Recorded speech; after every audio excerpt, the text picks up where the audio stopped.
In Nazi Germany's hierarchy of evil, there existed a unit so brutal that even the SS architects of the Holocaust were terrified of them. The Dirlewanger Brigade was a collection of convicted criminals, sadists, and psychopaths officially sanctioned to unleash their darkest impulses. When monsters terrify other monsters, you've found true horror. Today, we're examining this unit that made hardened SS officers recoil in disgust. Their actions in Belarus and Poland crossed boundaries so extreme that Nazi officials demanded accountability, a shocking threshold where even the callous architects of genocide couldn't stomach what they witnessed. A testament to the darkest depths humanity can reach when cruelty becomes policy. What happens when a military deliberately recruits its worst criminals and puts them under the command of a convicted rapist and sadist? Nazi Germany created exactly this nightmare scenario in 1940, launching one of its darkest experiments in human depravity, the Dirlewanger Brigade. The unit's namesake, Dr. Oskar Dirlewanger, embodied evil incarnate. Though he had earned the Iron Cross in World War I, his true character emerged between the wars as he descended into violent alcoholism and drug addiction. His criminal record was extensive. Convicted of raping a 14-year-old girl in 1934, facing multiple charges of sexual assault against minors, expelled from the Nazi Party, and even serving 2 years in a concentration camp for these offenses. Despite this disturbing background, or perhaps because of it, Dirlewanger found a powerful patron in Gottlob Berger, a high-ranking SS officer. In 1940, Berger helped Dirlewanger establish a military unit with a peculiar recruitment strategy, targeting convicted poachers whose tracking skills could be valuable against partisan fighters hiding in Eastern European woodlands. This wasn't merely a desperate measure. It was a deliberate gamble on unbridled savagery. The unit rapidly expanded beyond forest-savvy criminals to include violent offenders of all types. Prison inmates facing execution could volunteer for service.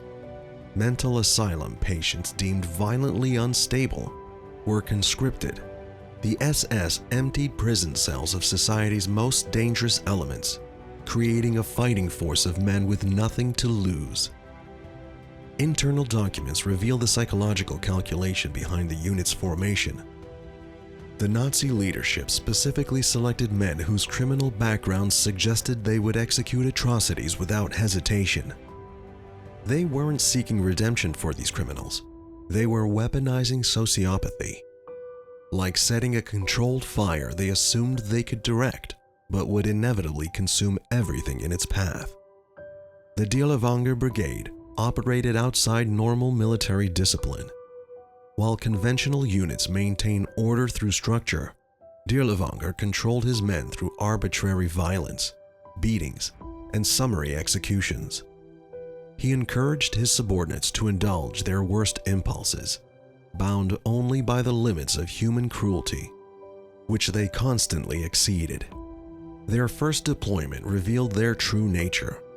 Assigned to guard Jewish slave laborers in occupied Poland, the unit established a reputation that disturbed even hardened Nazi officials. Reports described ritualistic torture, sexual assault, and executions conducted for entertainment. Even other Nazi units filed formal complaints about their conduct. Remarkable given the already genocidal nature of the occupation. What made the Dirlewanger Brigade truly unique was their official sanction to act without moral restraint. They weren't rogue elements. They were deliberately deployed as instruments of terror. As historian Christopher Browning noted, they represented ideal genocidal killers who neither gave nor expected quarter.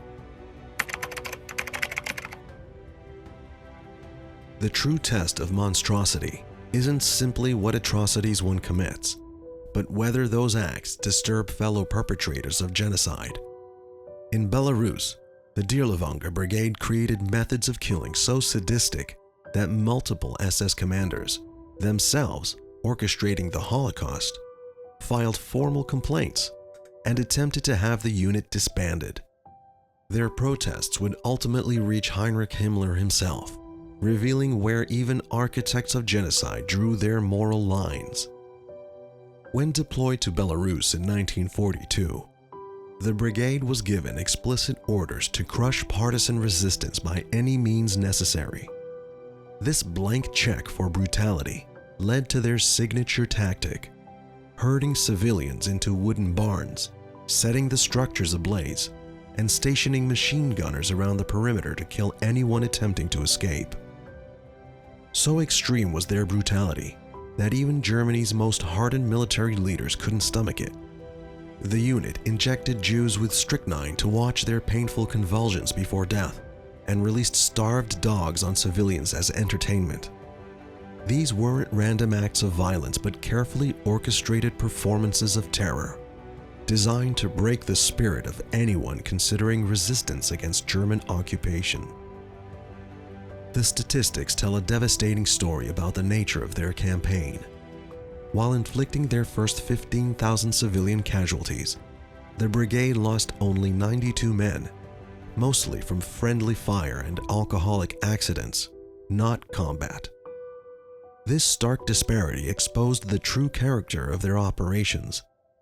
Not a military conflict, but a one-sided slaughter that aligned perfectly with Nazi ideology of maximum terror with minimal German casualties. The scale of destruction was staggering. The brigade systematically destroyed approximately 200 Belarusian settlements, with death tolls reaching around 120,000 civilians. Ordinary people whose only crime was living in territory deemed necessary for pacification. These figures so disturbed multiple Wehrmacht and SS commanders that they formally petitioned for Dirlewanger's removal, describing their methods as exceeding all bounds of military necessity and entering the realm of pure sadism. These protests traveled up the Nazi chain of command but consistently met the same obstacle: Gottlob Berger's unwavering protection. Whenever disciplinary action appeared imminent, Berger intervened on Dirlewanger's behalf, ensuring the unit could continue its reign of terror unabated. The severity of the brigade's actions eventually reached Heinrich Himmler himself, who expressed alarm at what he termed their medieval brutality. Yet even this acknowledgement from the Holocaust's architect resulted in no meaningful restraint. The brigade's usefulness as an instrument of terror outweighed concerns about their methods, revealing the fundamental hypocrisy of Nazi leadership, disturbed by the grotesque violence while simultaneously permitting its continuation. While Himmler found the brigade's excess in Belarus disturbing, their deployment to Warsaw in 1944 revealed a more calculated Nazi strategy: weaponizing sadism itself. When Polish resistance fighters launched their uprising against German occupation, Nazi leadership didn't hesitate to deploy the Dirlewanger Brigade because of their reputation for brutality. This was the deliberate deployment of horror as a weapon of war. The Wola district of Warsaw became ground zero for one of World War II's most concentrated civilian massacres.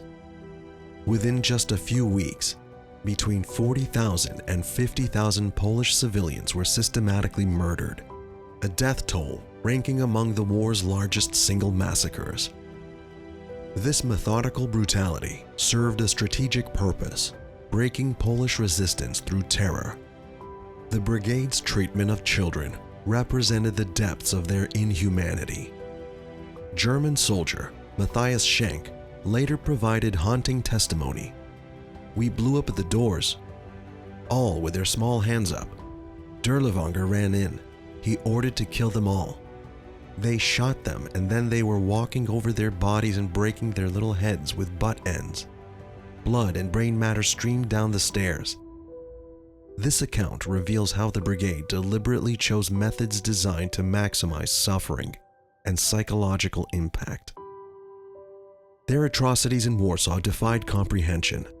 They burned prisoners alive using gasoline, impaled babies on bayonets, and displayed bodies from windows as grotesque trophies. In one horrific incident, 15 Red Cross nurses were subjected to mass rape before being killed with bayonets and rifle butts, then hanged and shot. Violations of every principle of wartime conduct. Women were hung upside down from balconies in public displays of terror. The deliberate targeting of medical personnel marked a calculated effort to destroy both lives and civilian support structures. The brigade's tactical approaches incorporated cruelty as strategy. By forcing Polish women to walk as human shields in front of advancing German troops, they created impossible moral dilemmas for resistance fighters who had to choose between shooting their own civilians or allowing enemy advances. This grotesque innovation revealed how thoroughly sadism had been integrated into their military approach. Their unchecked savagery eventually raised concerns about reliability. A battalion of SS military police was placed on standby, not to protect Polish civilians, but because commanders feared Dirlewanger's men might attack their own leaders or other German units. What's most revealing is how Nazi leadership responded. When General Heinz Guderian appealed directly to Hitler to withdraw the unit because of their conduct, Hitler refused. The High Command valued the brigade because of their methods. Their capacity to inspire terror had become their primary military value. Sadism transformed into strategy. In the final year of the war, the Dirlewanger Brigade's reign of terror came to a fitting end. When forced to face trained Soviet soldiers instead of defenseless civilians, the unit that had terrorized Eastern Europe was virtually annihilated. Their bravery against unarmed women and children evaporated when confronted with actual military opposition. Oskar Dirlewanger himself met a fitting end. Captured after Germany's defeat, he died in Allied custody from injuries inflicted by Polish guards, the very people his unit had terrorized. The brigade exemplifies what happens when a state creates systems encouraging humanity's worst impulses. Even within the Nazi regime, they represented a level of depravity that shocked their own commanders. Truly monsters who frightened monsters. Their story reminds us to remain vigilant against institutions that normalize violence and eliminate moral restraints.